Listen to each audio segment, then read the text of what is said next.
TVC, a TV do Correio da Manhã.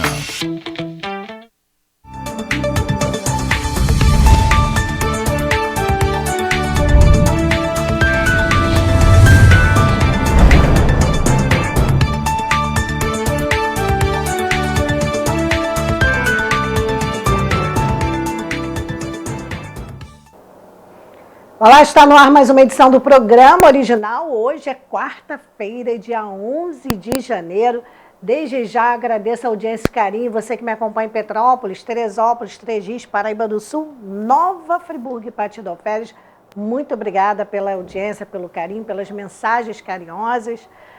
Muito obrigada mesmo. E a gente começa por Teresópolis, já com um serviço de utilidade pública. A Secretaria Municipal de Segurança Pública, por meio da Coordenadoria de Engenharia de Tráfego, informa que começou na última segunda-feira, dia 9, e segue até o dia 27 de janeiro o prazo para que os motoristas que transportam estudantes providenciem a renovação semestral obrigatória do termo de autorização do serviço de transporte escolar, o popular alvará de funcionamento. O comunicado foi divulgado na edição desta segunda-feira, dia 9, do Diário Oficial do Município. A vistoria das vans escolares será realizada nos dias 1º e no dia 1º e 2 de fevereiro, na Praça Olímpica Luiz de Camões, na Várzea. As medidas atendem tanto o Código de Trânsito Brasileiro, ou seja, a Lei Federal 9.503 de 1997, como a Lei Municipal 2.491 de 2006, que regulamenta a atividade em Teresópolis. O pedido de renovação semestral é feito através da abertura de processo administrativo online pela plataforma teresópolis.undoc.com.br, no protocolo geral da Prefeitura também, com atendimento de segunda a sexta-feira, de meio-dia até as 5 horas da tarde. Bem, vamos mudar de assunto, agora um tema nacional. Vamos falar sobre como está o pós-manifestação, né? Os problemas que ficaram pós-manifestação do último domingo. O ministro Flávio Dino adotou um tom conciliador após depredação de prédios em Brasília. Em entrevista coletiva, Flávio Dino falou em união nacional. Antes das depredações de domingo, ele havia criticado a atuação de autoridades na prevenção das invasões e conflitos. Vamos conferir na reportagem de José Roberto Azambuja. O ministro da Justiça e Segurança Pública, Flávio Dino, adotou nesta segunda-feira, dia 9, um discurso conciliador durante a entrevista coletiva concedida à imprensa. Antes da depredação dos prédios da Praça dos Três Poderes, ocorrida no domingo, dia 8, Flávio Dino havia criticado a atuação de autoridades de Brasília pela demora na retirada dos manifestantes acampados em frente ao quartel-general do Exército, na capital federal. Na semana passada, Dino bateu de frente com o ministro da Defesa, José Múcio Monteiro, e também discordou publicamente do agora afastado governador do Distrito Federal, Ibanez Rocha. Mas, na entrevista coletiva concedida na sede do Ministério da Justiça e Segurança Pública ontem, o ministro buscou a união e procurou transmitir um clima de normalidade institucional no país. Eu, em primeiro lugar, quero afirmar a todos e todas que, graças a Deus, o nosso país caminha para a absoluta normalização institucional com muita velocidade.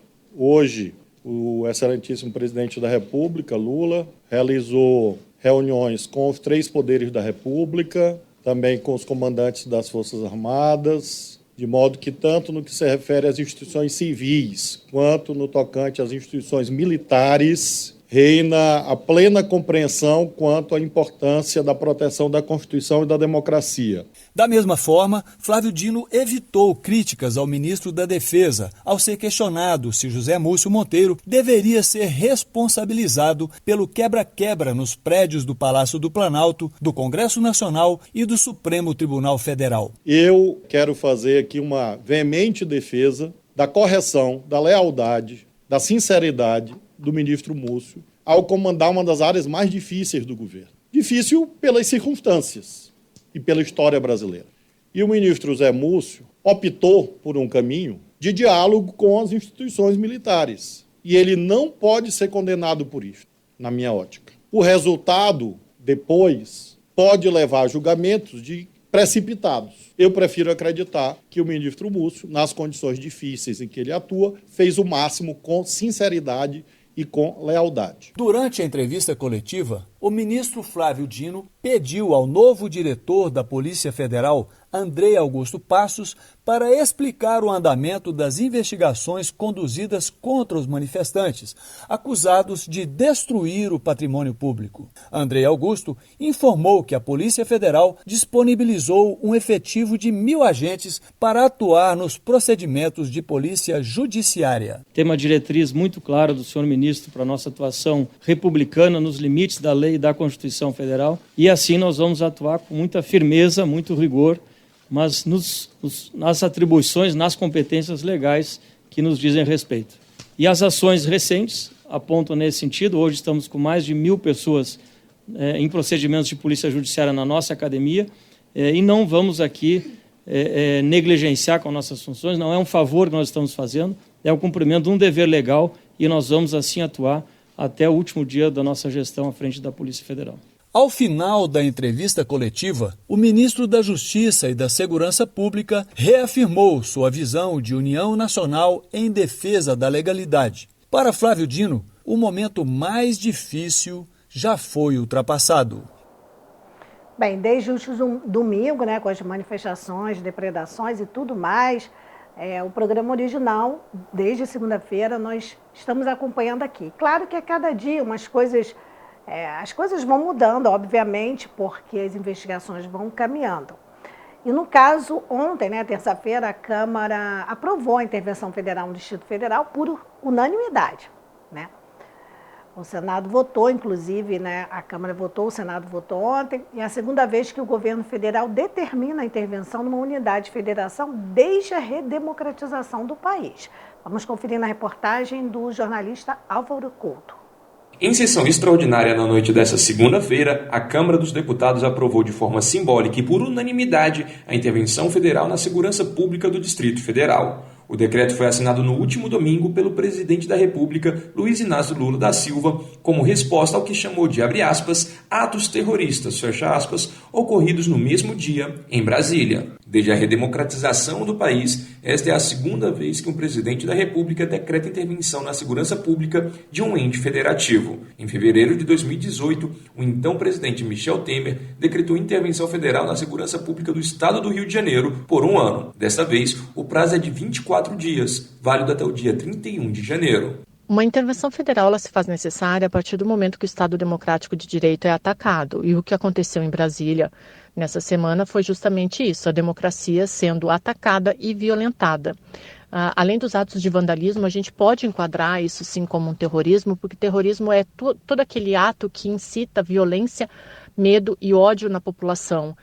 Todo ato que se faz desses sentimentos para incitar mais violência. E o que a gente viu em Brasília foi justamente isso, uma tentativa de colocar medo na população. Essa é a avaliação da cientista política Daisy Ciocari. Bruno Fischgold, advogado especialista em direito constitucional, destaca que a intervenção federal justifica-se por, abre aspas, grave comprometimento da ordem pública, fecha aspas, conforme previsto na Constituição Federal. E a omissão flagrante aí das forças de segurança, a facilidade com a qual as pessoas ingressaram nos edifícios e promoveram toda a barbárie, é inegável que havia sim motivos e justa causa para a intervenção federal, então me parece que não há sequer margem para discutir o que foi feito. Nesta terça-feira, é a vez dos senadores votarem um decreto presidencial que autoriza a intervenção federal nas forças de segurança da capital. Até as últimas atualizações das autoridades, mais de 300 pessoas foram presas acusadas de crimes como vandalismo, depredação do patrimônio público e golpe de Estado,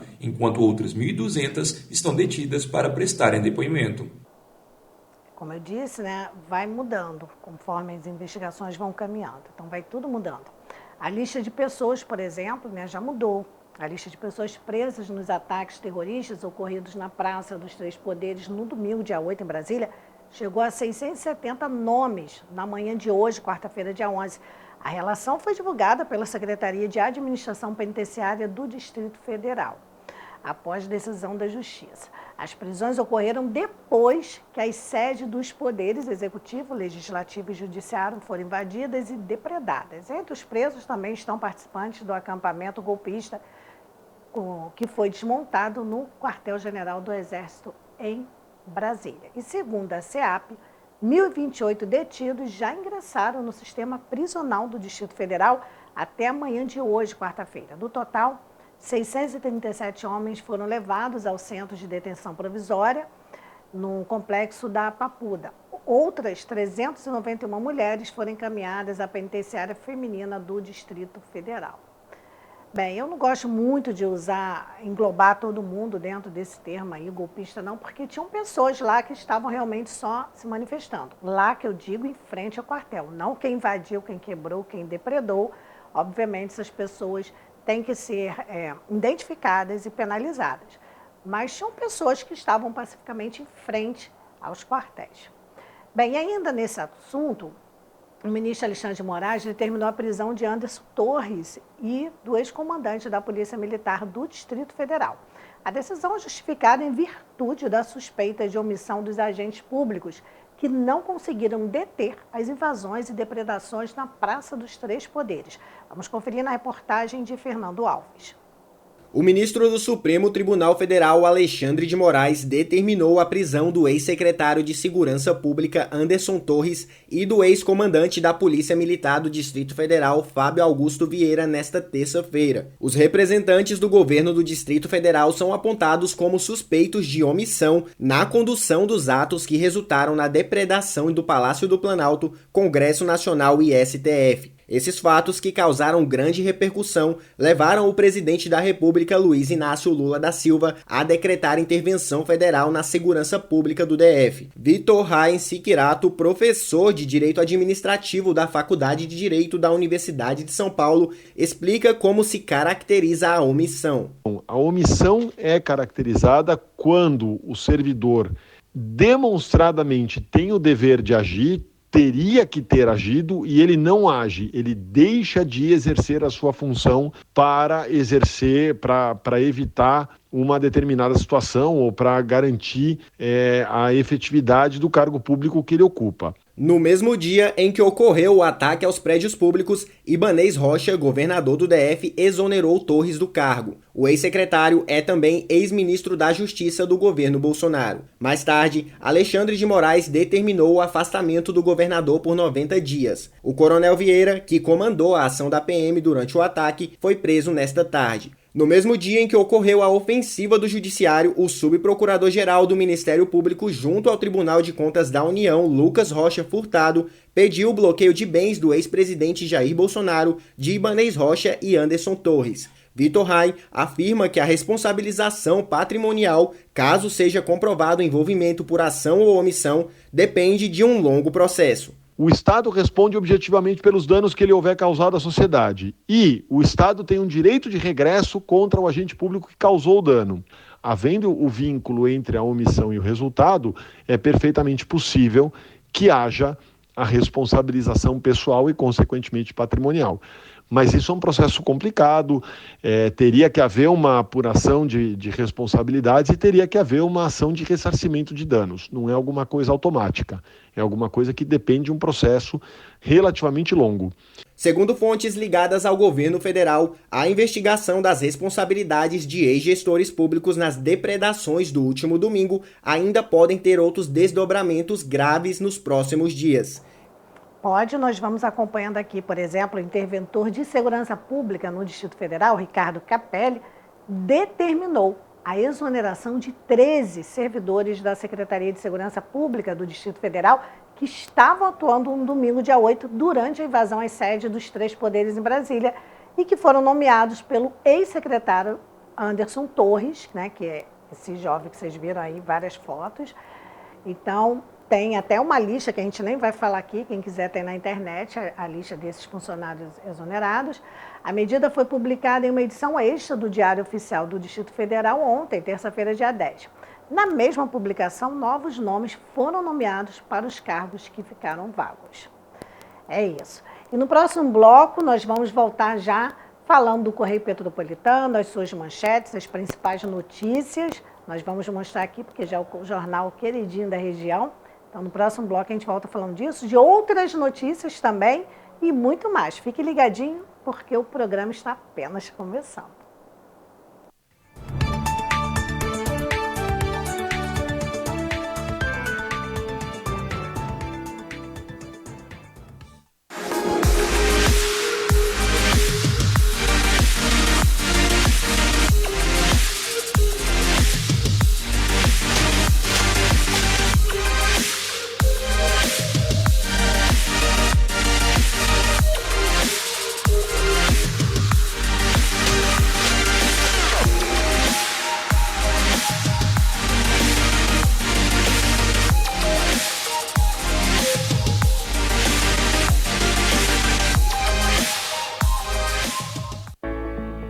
A Móveis Pedro II, que você já conhece e confia, agora está com uma loja mais ampla para você. Um espaço maior para receber os nossos clientes com muito mais conforto, água gelada e aquele café fresquinho. Ampliamos e aumentamos a variedade de produtos no salão e nos catálogos. Aqui você encontra qualidade e garantia de levar móveis com estilo e beleza. Nossa casa está maior para deixar a sua mais bonita. Móveis Pedro II, mesmo atendimento com mais conforto. Crediário próprio em até 10 vezes e cartão de crédito parcelado em até 12 vezes sem juros. Móveis Pedro II, venha nos fazer uma visita. Feirinha de Itaipava, sua melhor opção na Serra. Roupas femininas, masculinas e infanto-juvenil, calçados e acessórios, roupas íntimas e muito mais. São 390 estandes esperando por você. Estacionamento grátis com 2.000 vagas. Restaurante, espaço para lanche com petiscos, salgados e bebidas, banheiros e fraldário grátis. BR-040, quilômetro 63, Petrópolis. Aberta ao público sextas, das 10 às 18 horas, sábados, domingos e feriados, das 10 às 19 horas. Feirinha de Itaipava, tudo o que você precisa num só lugar.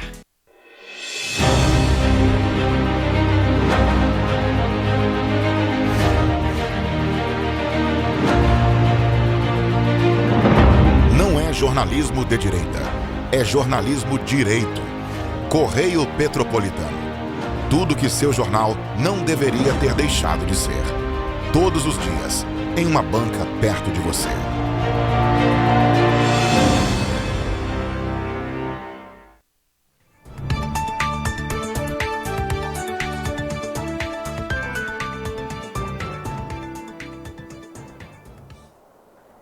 Continuamos ao vivo, agora eu vou falar do queridinho da Serra, é o Correio Petropolitano, que todos os dias te deixa bem informado, seja você pegando nas bancas, quem gosta, né, de ler o jornal assim, apenas R$2, ou online.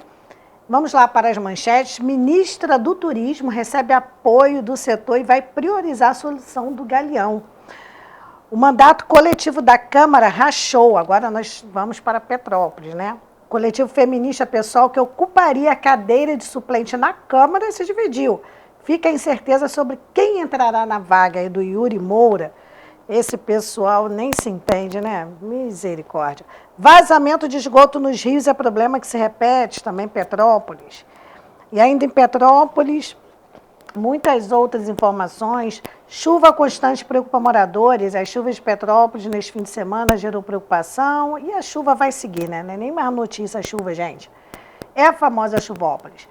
Agora, notícia boa. Estudante do Cefet tem artigo selecionado. O aluno Jonathan Bull, estudante de licenciatura em Física no Cefet Petrópolis, teve um artigo selecionado para o principal evento nacional na área com o tema negacionismo, desinformação e fake news. E tem muitas manchetes, tem a campanha Luta contra o Preconceito à Hanseníase, tem o segundo caderno, Música no Museu abre hoje os concertos de sua temporada 2023, tem as colunas de Rui Castro, José Miguel, enfim, tem a coluna, a super coluna aí, né, do Magnavida, tem o Pinga Fogo, que bomba, que é, acredito eu, uma das colunas mais lidas no Rio de Janeiro. Tem aqui a ministra Daniela Carneiro, recebe apoio do setor. A gente também vai falar sobre isso aqui hoje. E editorial Os Desafios do Novo Governo na Economia. Enfim, tem muita coisa boa. É só você na banca mais próxima da sua casa, do seu trabalho, ou ainda, se você quiser, o online, né? Correio Petropolitano é o jornal que, como eu falei, né? Já caiu aí na graça de todo mundo. Esse papel bom de manusear, não mancha a mão, cheirinho bom, né, gente? Bem, agora vamos falar aqui de Petrópolis, uma denúncia que nós recebemos de fios soltos. E os moradores estão preocupados porque pode causar e vai causar um acidente se ninguém for lá tirar. Tem fio da Enel, fio de TV a cabo, fio de telefonia, uma confusão. A gente já começou a fazer contato, inclusive, com as empresas para saber de quem são os fios, né? Vamos soltar aí, tem um vídeo e um áudio, por favor. Bom dia, Beth. Beth, eu estou te pedindo mais um favor em meu nome Totonho, né? Associado ao Alto Sibéria, Marisa e na parte de baixo, na Presidente Sodré. Esses cabos aí, entendeu, Beth? São cabos de televisão na subida, na entrada da rua Manuel Francisco de Paula. Isso aí está dando, praticamente, está faltando pouco para ter um acidente, uma tragédia. Ou até interromper o tráfego de ônibus para a parte de cima do bairro. E nós estamos lutando há 15 a 20 dias, e a Enel não dá uma satisfação, o pessoal da TV a cabo, de internet, ninguém dá uma satisfação pra gente, não dá uma ajuda, então só falta mesmo agora você pra gente recorrer, pedir alguém tomar uma providência sobre esses cabos aí, sobre esses fios aí. Antes de dar uma tragédia, antes de interromper o tráfego do Paulo do Morro. Beth, mais uma vez te agradeço a ajuda. Totonho, olha só, nossa produção já fez contato com as empresas locais. Por exemplo, TV a cabo, Speed Fiber, a gente já fez contato. A Enel e a de telefonia, que podem ser várias, a gente não sabe qual é, né, se é Vivo ou Oi, isso foi feito por e-mail o contato, porque as assessorias de imprensa ficam fora de Petrópolis. Então, assim, ciente, as empresas já estão. Ciente, as empresas estão. Agora, a única resposta que eu recebi até antes do início do programa foi da Speed Fiber, que disse que ia mandar uma equipe local. Eu quero até que você me confirme se a equipe da Speed Fiber esteve aí. Eles disseram o seguinte: se entre estes cabos tiver cabo da empresa, eles vão resolver hoje mesmo. Agora, a gente vai aguardar a resposta das demais empresas, né? Enel, Vivo, TIM, Oi, claro, não sei, a gente não sabe de quem, a qual empresa pertence, então a gente mandou aí um e-mail para todas elas, porque elas não têm representação aqui em Petrópolis direta, não tem assessoria de comunicação, mas encaminhamos às empresas, tá bom? Agora vamos falar de coisas boas. Os hoteleiros cariocas deram boas-vindas ontem, terça-feira, dia 10, à nova ministra do Turismo, Daniela Carneiro, durante encontro realizado pelo Hotéis Rio, com os hotéis 5 estrelas da cidade no Hotel Windsor Marapendi. A ministra revelou interesse em ter um escritório no Rio de Janeiro para estar mais próxima do trade fluminense. O presidente do Hotéis Rio, Alfredo Lopes, o presidente da ABRJ, Paulo Michel, hoteleiros e personalidades do trade turístico fluminense recepcionaram a nova ministra. Anfitrião do encontro, Lopes saudou o fato de que o país ganhou uma ministra do turismo que é nascida no estado do Rio de Janeiro, abre aspas. Isso é muito motivador em função do protagonismo que o Rio de Janeiro já tem no cenário do turismo nacional, fecha aspas. Ele também colocou os hotéis à disposição da equipe do Ministério durante suas visitas ao Rio de Janeiro. Abre aspas de novo. A senhora já tem um escritório em nossa cidade com vista para o mar. São os hotéis do Rio, todos à sua disposição e de sua equipe, fecha aspas, afirmou. Aí já deu uma animada, né? A ministra que é do Rio e já quer vir trabalhar por aqui, o que não vai faltar, ministra, é escritório. E que escritório, hein? Bacana, parabéns à iniciativa dos empresários. É isso aí. Vamos para Três Rios. Lá a Secretaria de Assistência Social e Direitos Humanos e a Secretaria de Esporte e Lazer promoveu na última semana a primeira colônia de férias da Casa do Autista. Isso mesmo, o projeto desenvolveu diversas atividades coletivas, com jogos, brincadeiras dirigidas, músicas e contação de histórias. Os assistidos pela casa receberam atenção individualizada dos profissionais de educação física e da equipe da Casa do Autista. Um dos objetivos principais desta união entre as secretarias é manter a oferta de estímulo para as pessoas com autismo durante as férias escolares, através de atividades que proporcionam desenvolvimento de habilidades sociais, de linguagem e de cognição social. Bem, nós vamos continuar ainda em Três Rios e vamos falar de educação, porque começam na próxima segunda-feira, dia 16, as matrículas para a Rede Municipal de Ensino de Três Rios. Há vagas disponíveis para as modalidades de ensino regular do Jardim 2 ao 9º ano e Educação de Jovens Adultos, o EJA, da classe de alfabetização até a 8ª fase. Bem, as matrículas poderão ser feitas nas respectivas unidades escolares em 2 horários.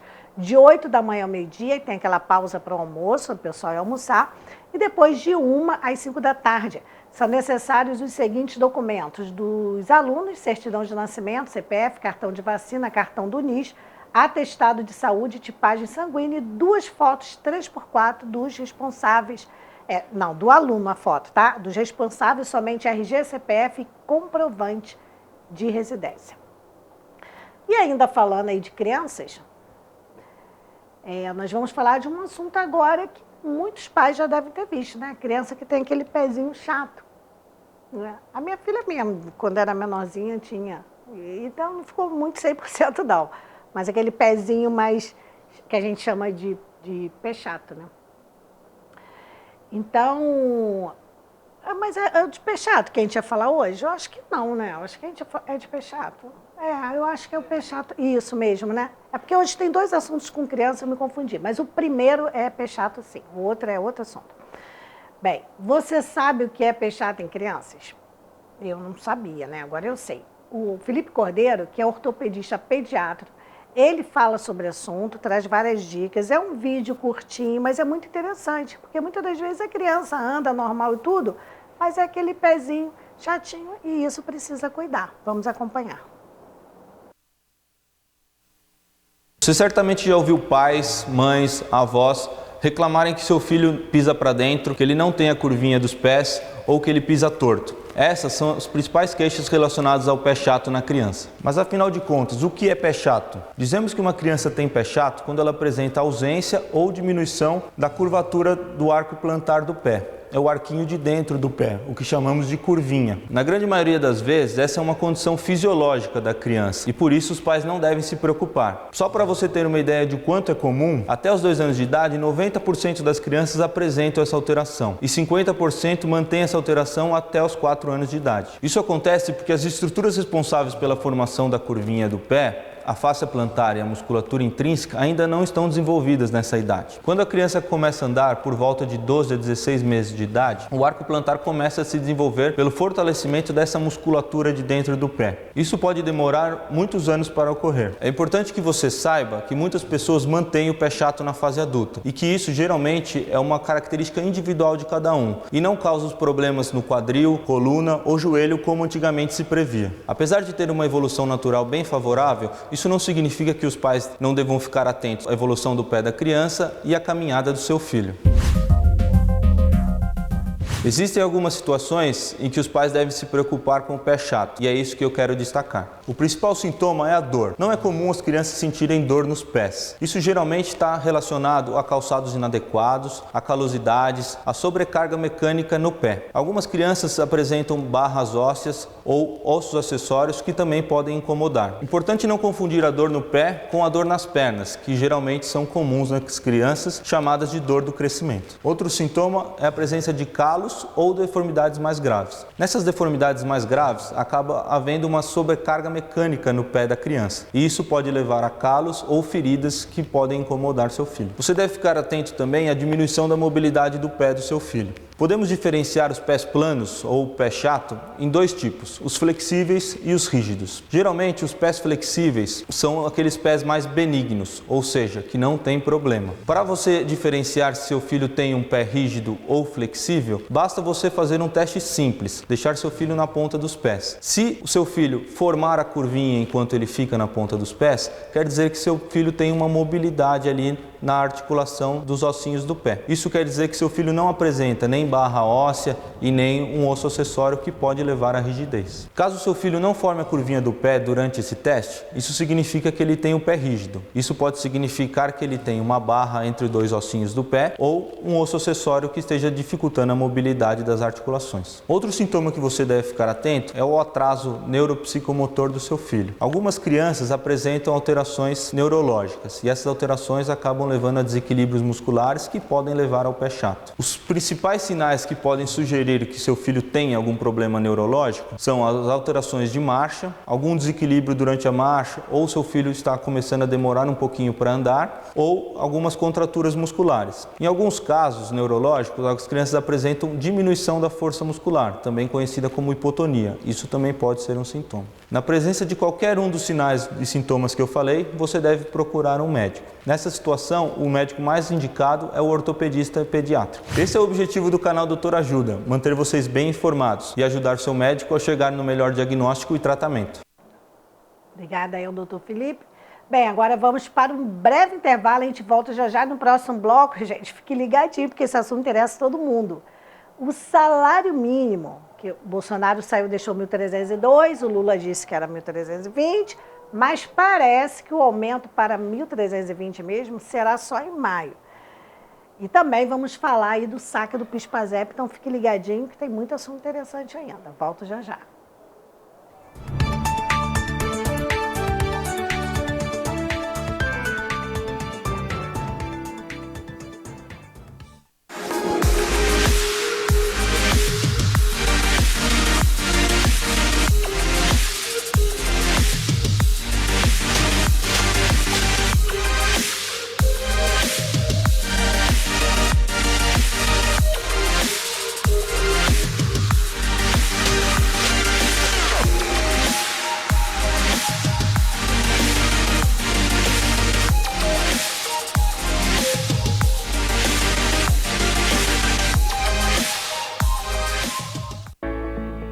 A Móveis Pedro II, que você já conhece e confia, agora está com uma loja mais ampla para você. Um espaço maior para receber os nossos clientes com muito mais conforto, água gelada e aquele café fresquinho. Ampliamos e aumentamos a variedade de produtos no salão e nos catálogos. Aqui você encontra qualidade e garantia de levar móveis com estilo e beleza. Nossa casa está maior para deixar a sua mais bonita. Móveis Pedro II, mesmo atendimento com mais conforto. Crediário próprio em até 10 vezes e cartão de crédito parcelado em até 12 vezes sem juros. Móveis Pedro II, venha nos fazer uma visita.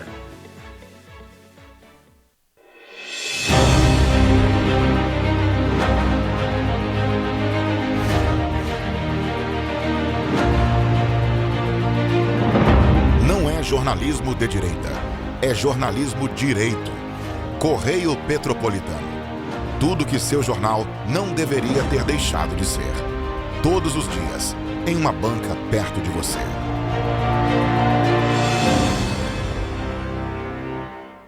Feirinha de Itaipava, sua melhor opção na Serra. Roupas femininas, masculinas e infanto-juvenil, calçados e acessórios, roupas íntimas e muito mais. São 390 estandes esperando por você. Estacionamento grátis com 2.000 vagas. Restaurante, espaço para lanche com petiscos, salgados e bebidas, banheiros e fraldário grátis. BR 040, quilômetro 63, Petrópolis.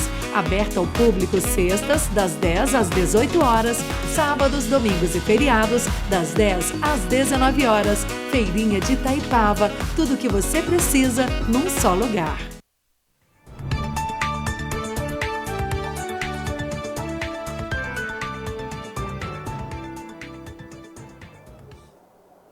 Agora vamos falar de um assunto que interessa a todo mundo, gente. Salário mínimo.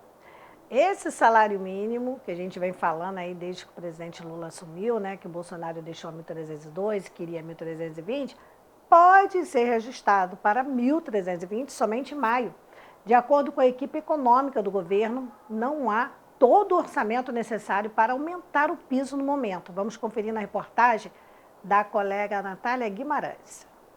O presidente Luiz Inácio Lula da Silva prometeu o reajuste do salário mínimo de 2023 para R$ 1.320, mas é possível que o novo valor só entre em vigor em maio. De acordo com a equipe econômica do governo, com o aumento da estimativa de gastos com a Previdência Social e outros benefícios, os números precisaram ser revistos. Assim, reajustar o piso agora seria difícil, já que não há todo o orçamento necessário. O doutor em Economia e professor da Universidade Mackenzie, Hugo Garbi, aponta o orçamento como um fator relevante para explicar por que o novo valor ainda não entrou em vigor. Porque o reajuste para 1.320 ele requer uma previsão no orçamento. Tem um impacto de alguns bilhões de dólares no orçamento do governo federal. Então ele precisa desse prazo para separar isso em orçamento. De acordo com dados da Pesquisa Nacional por Amostra de Domicílios, realizada em 2022 pelo Instituto Brasileiro de Geografia e Estatística, o IBGE, 35,5 milhões de trabalhadores brasileiros recebiam até um salário mínimo. Segundo Garbi, as consequências dessa medida impactam no poder de compra da população e, consequentemente, na economia como um todo. A consequência da demora pode ser uma melhora na economia brasileira, porque quando o trabalhador recebe um aumento, ele vai gastar esse dinheiro de forma quase que imediata. Na última segunda-feira, o ministro do Trabalho, Luiz Marinho, daria um pronunciamento sobre o assunto, mas a coletiva foi cancelada devido às manifestações realizadas nas sedes dos três poderes em Brasília. E agora vamos falar do PIS/PASEP. O abono salarial deve ser pago a quase 24 milhões de brasileiros em 2023. O economista dá dicas de como o trabalhador pode utilizar o recurso, que deve estar disponível a partir do dia 15 de fevereiro.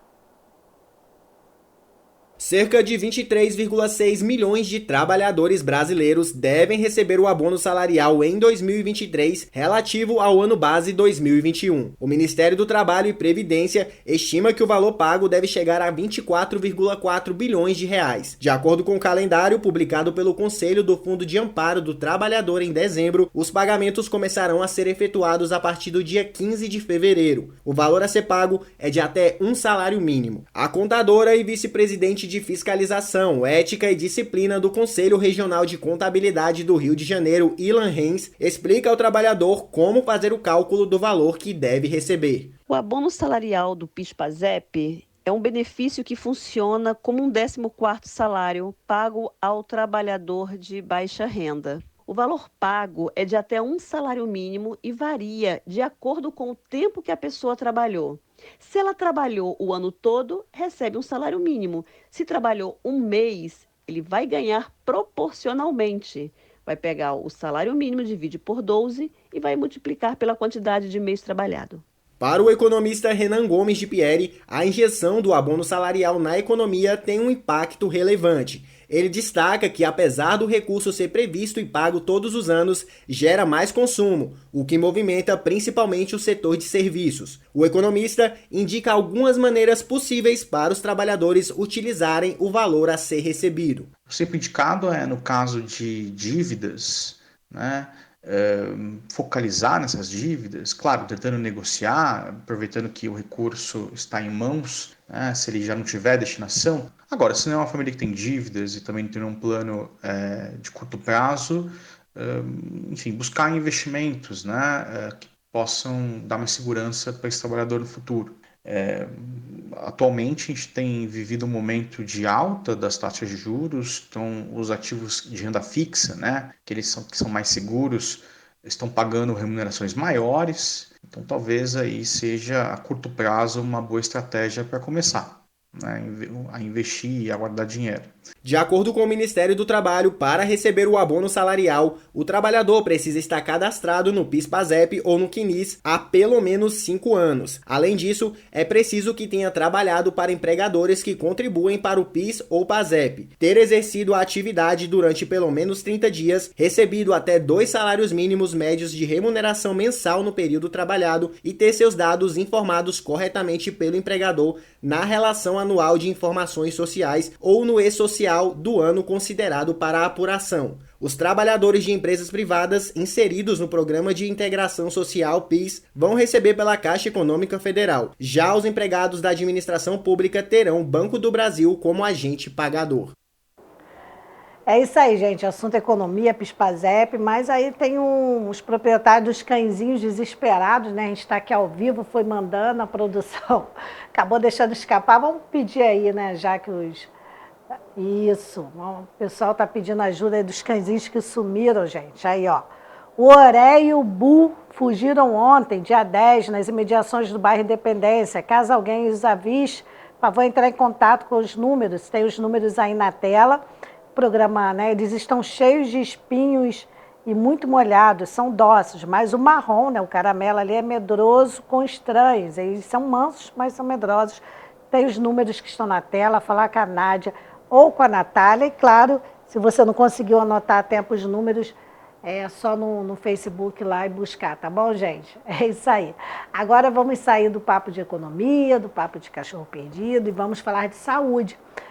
Bem, tem muitas crianças que nascem com a pele amarela, mas por que nascem assim com a cara de doentia, né? É o chamado pele amarela ou icterícia. Você sabe o que é?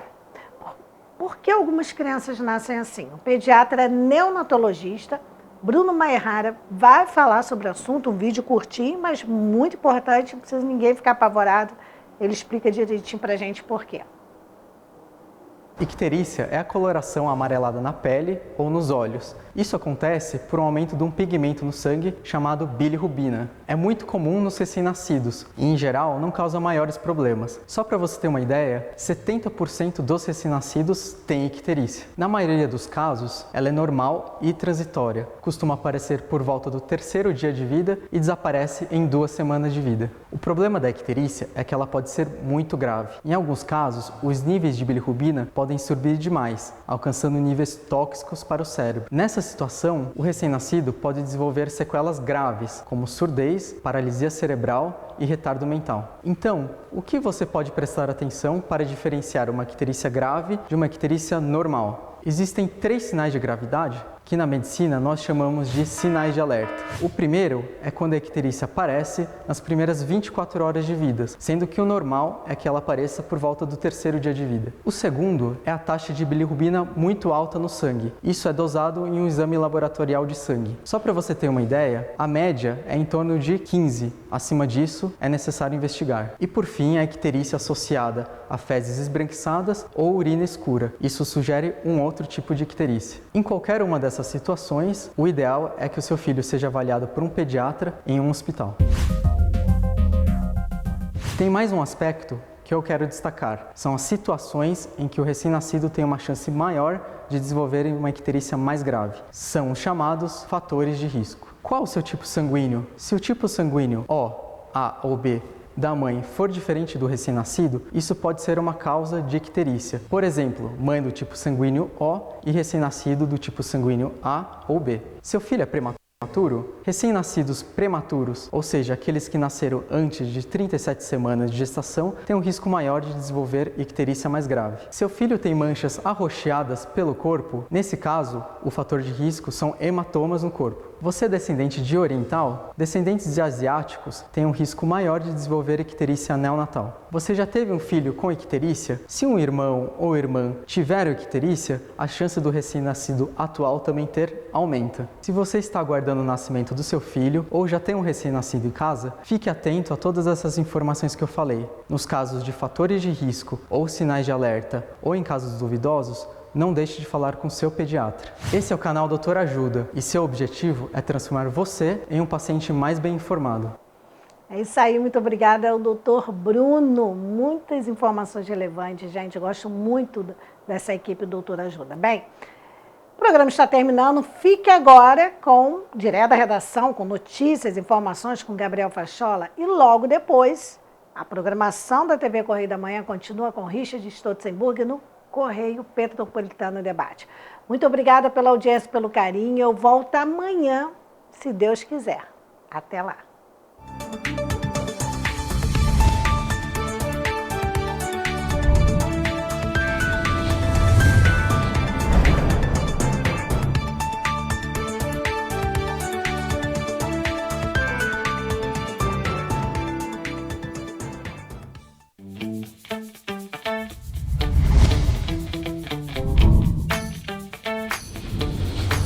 TVC, a TV do Correio da Manhã.